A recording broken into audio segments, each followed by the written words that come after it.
From nationaljournal.com, this is Hotline TV. On today's program, the NPR debate and how Iran is playing into the '08 election. Hello, everyone. Welcome to Hotline TV. I'm John Mercurio.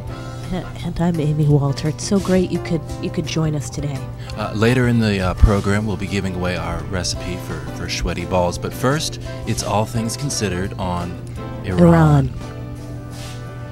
Good times. Good times. Good times. All right, the news is that Iran is not pursuing military nukes, and that's having a ripple effect among Democratic candidates for president, but not among Republicans. In fact, Rudy Giuliani has a new ad out about Iran.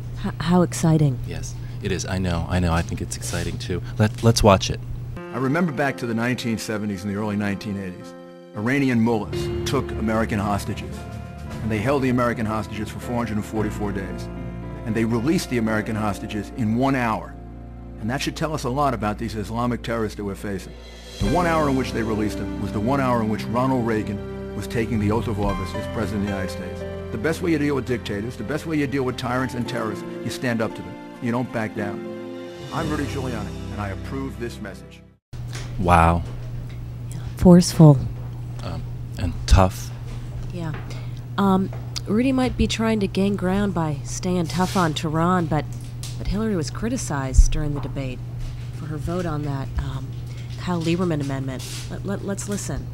There is absolutely no basis for a rush to war, which I oppose and have opposed for 2 years. But there is also a recognition that the Iranians were supplying weapons that killed Americans. They were supplying technical assistance from the Quds Force, which is their special operations element. So I think we've actually seen the positive effects of having labeled them a terrorist organization because it did change their behavior. Wow. Tough. Ouch. Yeah, I mean, this is clearly an issue that she remains vulnerable on, I think, and probably will throughout the next 3 weeks until Iowa. Yeah. Oh, I'm sorry. You were going to say something. I'm sorry. I didn't mean to interrupt. I'm sorry. Okay. Go ahead. Okay. So, So what I was going to say is that, that the issue might have gone away because Obama really, since he missed the vote, did not have, let's say, necessarily the high ground in the debate. Sure. But now... Neutralizing the issue. Yeah, neutralizing. That's a good one.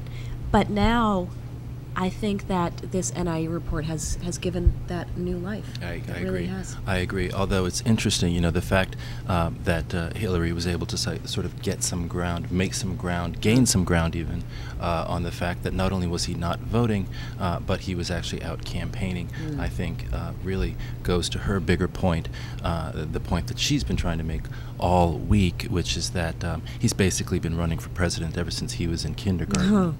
Or at least since he entered the Senate. Yes, or the Senate, yes. Yeah. Good point. For Rudy Giuliani, I think a bigger question is, while this works quite well in a primary, terrorism's still a very big concern for Republican primary voters. Yes.